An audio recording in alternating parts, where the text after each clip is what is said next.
السلام علیکم ورحمۃ اللہ وبرکاتہ نحمده ونصلی علی رسولہ الکریم رب اشرح لی صدری ویسر لی امری واحلل عقدۃ من لسانی یفقهوا قولی رب زدنا علما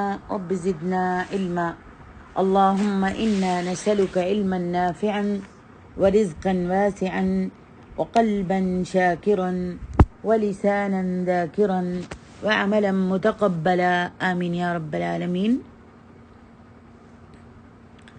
تفسیر سورۃ التوبہ آیت نمبر 36 اور 37۔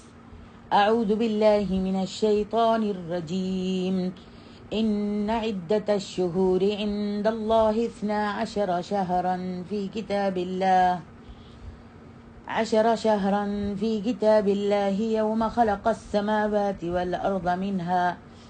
والأرض منها 4 حرم ذلك الدين القيم فلا تظلموا فيهن أنفسكم وقاتلوا المشركين كافة كما يقاتلونكم كافة واعلموا أن الله مع المتقين إنما النسيء زيادة في الكفر يضل به الذين كفروا يحلونه عاما ويحرمونه عاما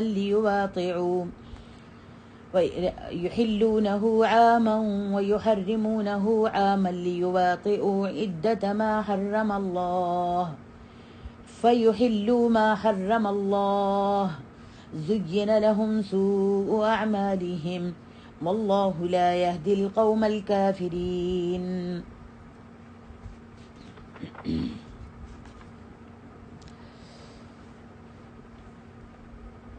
امام احمد نے ابو بکر رضی اللہ عنہ کی روایت کو بیان کیا ہے کہ نبی کریم صلی اللہ علیہ وآلہ وسلم نے اپنے خطبہ حجۃ الوداع میں فرمایا تھا، خبردار زمانہ اپنی اسی حالت میں پلٹ آیا ہے جس حالت میں اس دن تھا جب اللہ سبحانہ و تعالیٰ نے آسمانوں اور زمین کو پیدا فرمایا تھا۔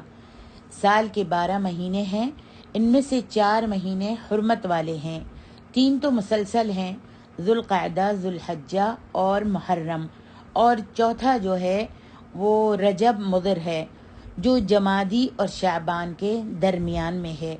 پھر فرمایا الا ای یوم ھذا، خبردار یہ کون سا دن ہے؟ ہم نے عرض کی اللہ اور اس کے رسول زیادہ جانتے ہیں۔ آپ نے خاموشی اختیار فرمائی۔ ہم نے خیال کیا شاید آپ اس کا کوئی اور نام رکھیں گے۔ آپ نے فرمایا الیس یوم النحر، کیا یہ قربانی کا دن نہیں ہے؟ ہم نے عرض کی کیوں نہیں؟ پھر آپ نے فرمایا ای شہر ھذا، یہ کون سا مہینہ ہے؟ ہم نے عرض کی اللہ اور اس کے رسول ہی زیادہ جانتے ہیں۔ آپ نے سکوت فرمایا، خاموش ہو گئے۔ ہم نے خیال کیا کہ شاید آپ اس کا کوئی اور نام تجویز فرمائیں گے۔ آپ نے فرمایا الیس ذی الحجۃ، کیا یہ ذوالحجہ نہیں ہے؟ ہم نے عرض کی کیوں نہیں؟ پھر آپ نے فرمایا ای بلد ھذا، یہ کون سا شہر ہے؟ ہم نے عرض کی اللہ اور اس کے رسول زیادہ جانتے ہیں۔ آپ نے سکوت فرمایا، خاموش ہو گئے، اور ہم نے خیال کیا کہ شاید آپ اسے کسی اور نام سے موصوف فرمائیں گے۔ پھر آپ نے فرمایا الیست البلدہ، کیا یہ بلد حرام نہیں ہے؟ ہم نے عرض کی جی ہاں۔ تو آپ نے فرمایا بے شک تمہارے خون، تمہارے مال، میرے خیال میں آپ نے، راوی کہتا ہے میرے خیال میں آپ نے یہاں عزتوں کا بھی ذکر فرمایا تھا، تم پر اسی طرح حرام ہیں جس طرح اس دن کی تمہارے اس مہینے اور تمہارے اس شہر میں حرمت ہے۔ عنقریب تم اپنے رب سے ملاقات کرو گے تو وہ تم سے تمہارے اعمال کے بارے میں پوچھے گا۔ خبردار میرے بعد گمراہ ہو کر ایک دوسرے کی گردنیں نہ اڑانے لگ جانا۔ کیا میں نے تم تک اللہ کا دین پہنچا دیا ہے؟ خبردار تم میں سے جو لوگ یہاں موجود ہیں وہ ان تک بھی یہ باتیں پہنچا دیں جو یہاں موجود نہیں ہیں۔ ممکن ہے کہ بعض لوگ جن تک ان باتوں کو پہنچا دیا جائے وہ سننے والوں سے بھی زیادہ ان کو یاد رکھنے والے ہوں۔ اللہ اکبر۔ امام بخاری نے اسے کتاب التفسیر اور صحیح بخاری کی دیگر کتب میں بھی بیان کیا ہے، اور امام مسلم نے بھی اس کو ذکر کیا ہے۔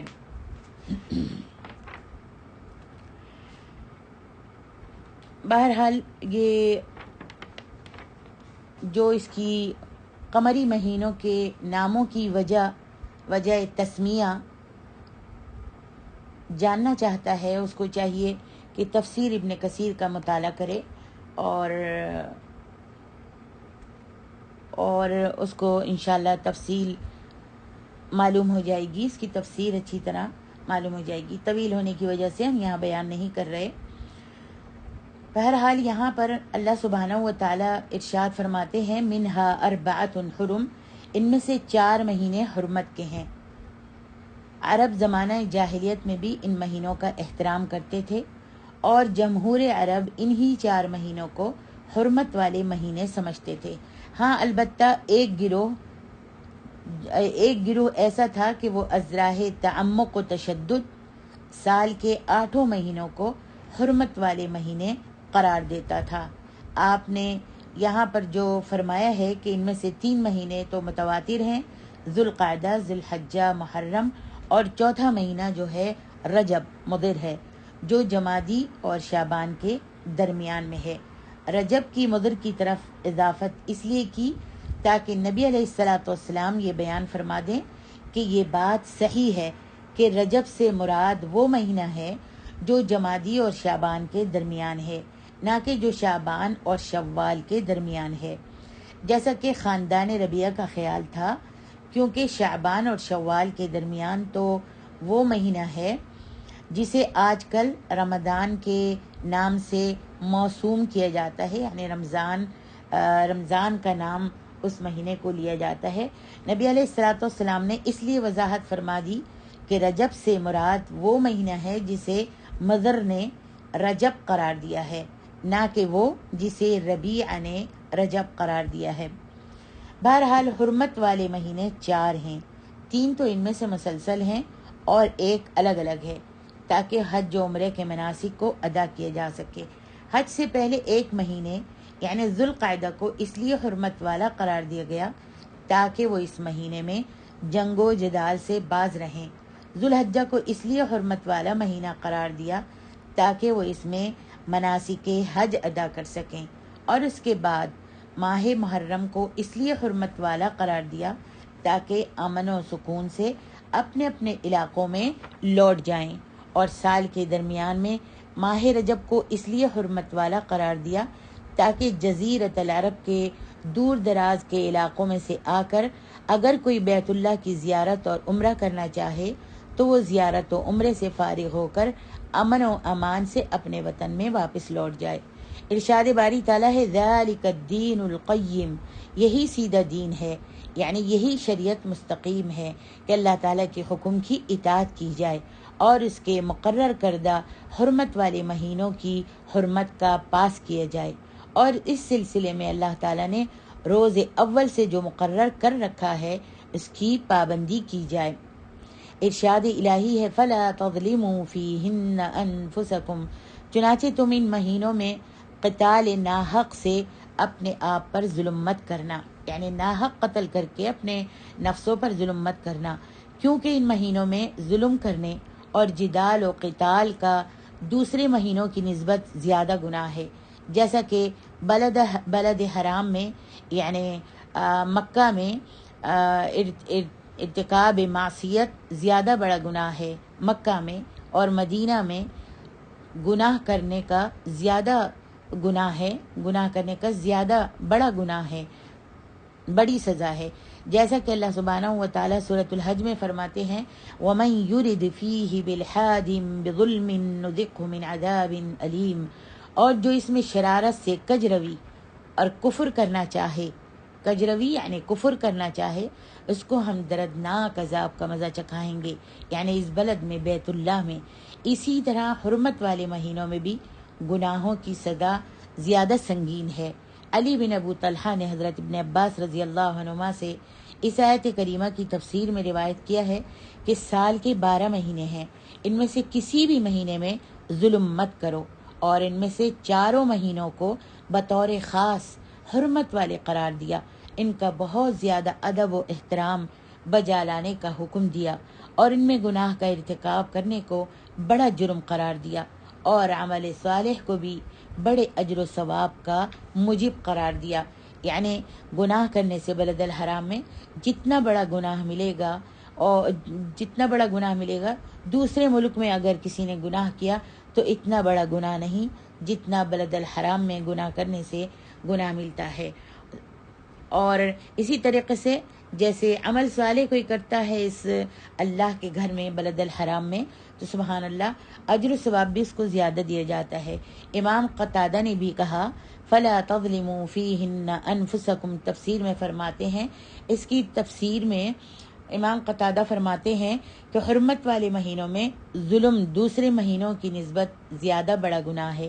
اگرچہ ظلم جو ہے وہ ہر حال میں ہر وقت میں ہی بڑا گناہ ہے، لیکن ان مہینوں میں اس کی سنگینی اور گناہ میں اور بھی اضافہ ہو جاتا ہے۔ اللہ ہم سب کو بچائے اور محفوظ رکھے، کیونکہ ان مہینوں کو اللہ تعالیٰ نے قابل ادب و احترام قرار دیا ہے، اور اللہ سبحانہ و تعالیٰ اپنی مخلوق میں سے جسے چاہے منتخب فرما لے۔ جس طرح اللہ سبحانہ و تعالیٰ نے فرشتوں اور انسانوں میں سے پیغام پہنچانے والوں کو یعنی رسولوں کو، فرشتوں اور انسانوں میں سے پیغام پہنچانے والوں کو یعنی فرشتوں کو اور رسولوں کو منتخب فرما لیا ہے۔ کلام میں سے اس نے اپنے ذکر کو منتخب فرمایا ہے یعنی قرآن مجید۔ زمین میں سے اس نے مسجدوں کو اعزاز بخشا ہے۔ مہینوں میں سے اس نے رمضان اور حرمت والے مہینوں کو شرف بخشا ہے، دونوں میں سے شرف بخشا ہے۔ دنوں میں سے اس نے جمعے کے دن کو اور راتوں میں سے لیلۃ القدر کو سرفراز فرمایا ہے۔ اللہ اکبر۔ لہذا جن چیزوں کو اللہ تعالیٰ نے محرم قرار دیا ہے تم بھی ان کا ادب اور احترام کرو۔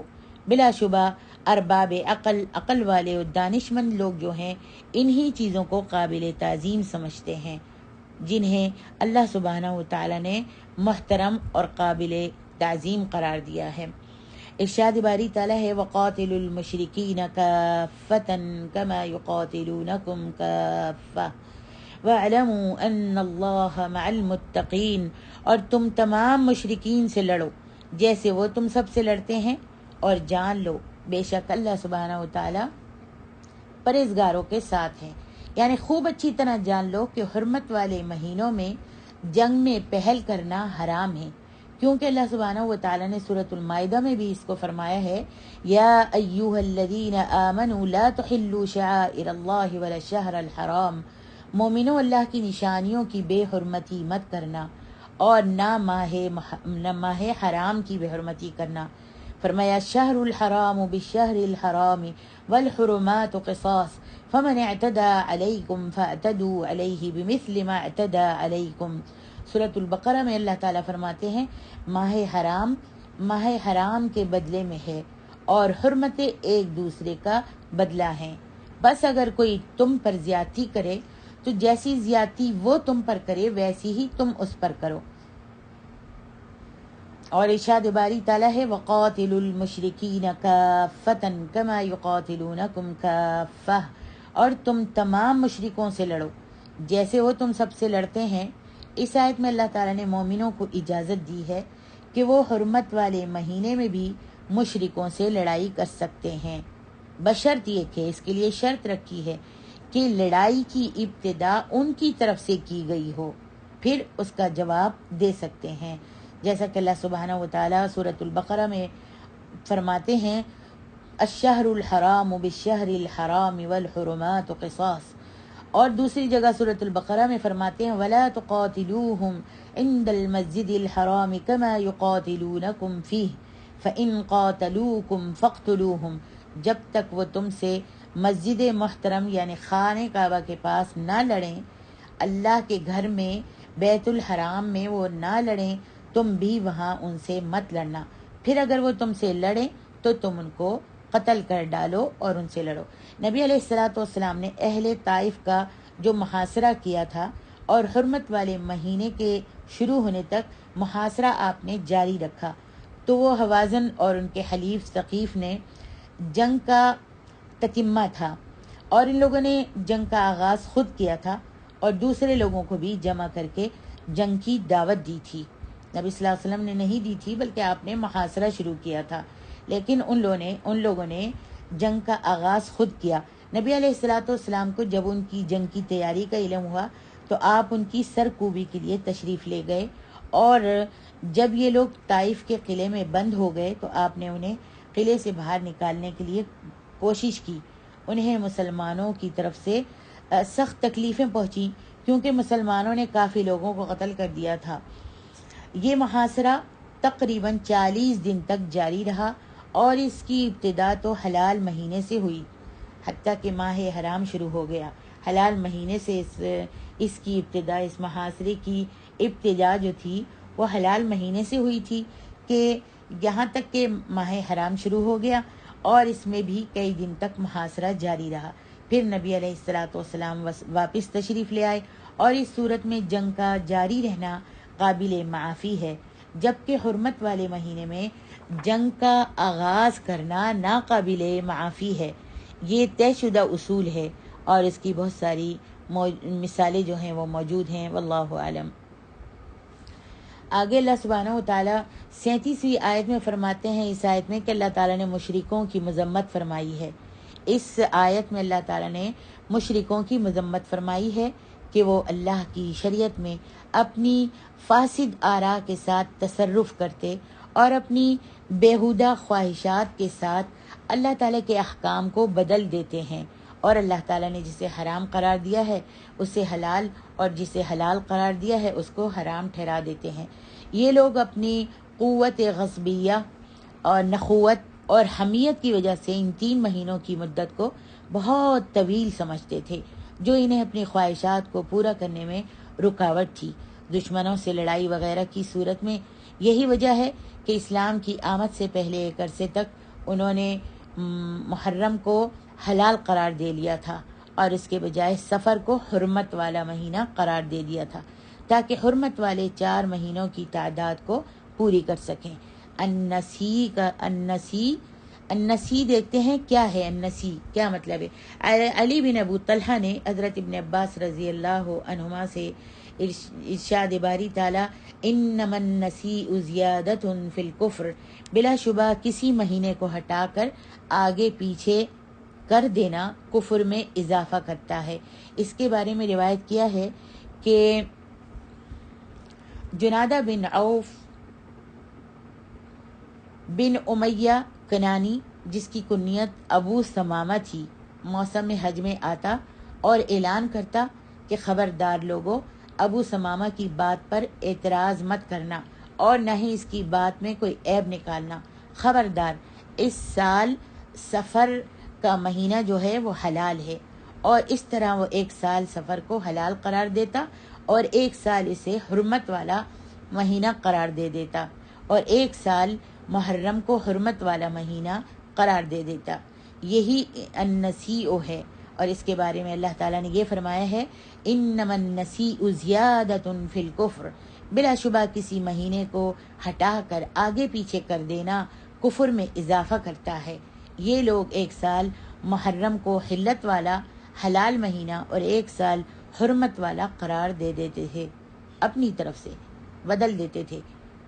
اوفی نے بھی حضرت ابن عباس رضی اللہ عنہما سے اسی طرح روایت کیا ہے، اور لیس بن ابو سلیم نے مجاہد سے یہ روایت کیا ہے کہ ہر سال موسم حج میں بنو کنانہ کا ایک شخص اپنے گدھے پر سوار ہو کر آتا تھا، اور یہ اعلان کرتا، لوگوں، مجھ پر نہ کوئی عیب لگایا جا سکتا ہے، اور نہ مجھے مجرم قرار دیا جا سکتا ہے، اور نہ اسے میری بات کو ٹالا جا سکتا ہے۔ ہم نے محرم کو حرمت والا مہینہ قرار دے دیا ہے، اور سفر کو مؤخر کر دیا ہے۔ پھر آئندہ سال بھی اسی طرح کی بات کرتے ہوئے کہتا کہ اس سال کے لیے ہم نے سفر کو حرمت والا مہینہ قرار دے دیا ہے، اور محرم کو مؤخر کر دیا ہے۔ اسی کے بارے میں اللہ سبحانہ و تعالیٰ نے فرمایا ہے کہ وہ ایسا اس لیے کرتے، لیواقعوا عدۃ ما حرم اللہ، تاکہ وہ حرمت کے مہینوں کی جو اللہ سبحانہ و تعالیٰ نے حرام کیے ہیں گنتی پوری کر لیں، یعنی 4 مہینوں کی گنتی کو پورا کر لیں، اور حرمت والے اس مہینے کو مؤخر کر کے اس حرمت والے مہینے کو حلال کر لیتے۔ یہ لوگ 1 سال محرم کو حلال قرار دے لیتے تھے، اس کے بدلے میں سفر کو حرمت والا مہینہ قرار دے دیتے تھے، اور پھر اس کے بعد کا مہینہ ربی ہے، وہ ربی سے لے کر سال کے آخری مہینے تک تمام مہینوں کو اپنے نظام و شمار اور ناموں کے اعتبار سے پہلے ہی کی طرح بدستور برقرار رکھتے، اور اگلے سال محرم کو بھی حرمت والا مہینہ ہی رہنے دیتے، پھر سفر اور اس کے بعد والے دیگر تمام مہینوں میں بھی کوئی تبدیلی نہیں کرتے تھے، جیسا کہ اللہ سبحانہ و تعالیٰ نے فرمایا ہے يُحِلُّونَهُ عَامًا وَيُحَرِّمُونَهُ عَامًا لِيُوَاطِئُوا عِدَّةَ مَا حَرَّمَ اللَّهُ فَيُحِلُّوا مَا حَرَّمَ اللَّهُ۔ ایک سال تو اس کو حلال سمجھ لیتے اور دوسرے سال اس کو حرام قرار دیتے، تاکہ وہ حرمت کے مہینوں کی جو اللہ تعالیٰ نے 4 مہینے مقرر کیے ہیں، اللہ تعالیٰ نے حرام کیے ہیں 4 مہینے، گنتی پوری کر لیں، اور جو اللہ نے حرام ٹھہرائے ہیں اس کو حلال ٹھہرائیں۔ یعنی اللہ تعالیٰ نے 4 مہینے حرمت والے قرار دیے ہیں، مگر یہ لوگ مسلسل 3 حرمت والے مہینوں میں سے تیسرے مہینے یعنی محرم کو بھی کبھی تو حرمت والا قرار دے دیتے اور کبھی اس کے بجائے سفر کو حرمت والا مہینہ قرار دے دیتے تھے۔ اللہ اکبر۔ امام محمد بن اسحاق نے سیرت سے متعلق اپنی کتاب میں اس موضوع پر بہت ہی عمدہ اور نفیس انداز میں روشنی ڈالی ہے۔ وہ فرماتے ہیں کہ عربوں میں سب سے پہلے جس نے نسی کی رسم کو ایجاد کیا اور اللہ تعالیٰ کے حرام کردہ مہینے کو حلال اور حلال کو حرام قرار دے دیا، وہ قلمس یعنی حذیفہ بن عبد بن فقیم بن عدی بن عامر بن ثعلبہ بن حارث بن مالک بن کنانہ بن خزیمہ تھا۔ اس کے بعد اس کے بیٹے عباد، اس کے بعد اس کے بیٹے قلع، اس کے بعد اس کے بیٹے امیہ، اس کے بعد اس کے بیٹے عوف، پھر اس کے بیٹے ابو ثمامہ جنادہ بن عوف نے اس رسم کو جاری رکھا۔ ابو ثمامہ ہی کا دور تھا جب اسلام کا آفتاب طلوع ہوا۔ عرب کے لوگ جب حج سے فراغت کے بعد اس کے پاس آ کر جمع ہو جاتے تو یہ انہیں خطاب کرتے ہوئے رجب، ذی القعدہ، ذو الحجہ اور محرم کو حرمت والے مہینے قرار دیتا، لیکن جب ان میں سے کسی کو حلال کرنا چاہتا تو 1 سال محرم کو حلال اور اس کی جگہ سفر کے مہینے کو حرام قرار دے دیتا تھا، تاکہ ادب کے ان مہینوں کی گنتی کو پوری کر لے۔ واللہ اعلم۔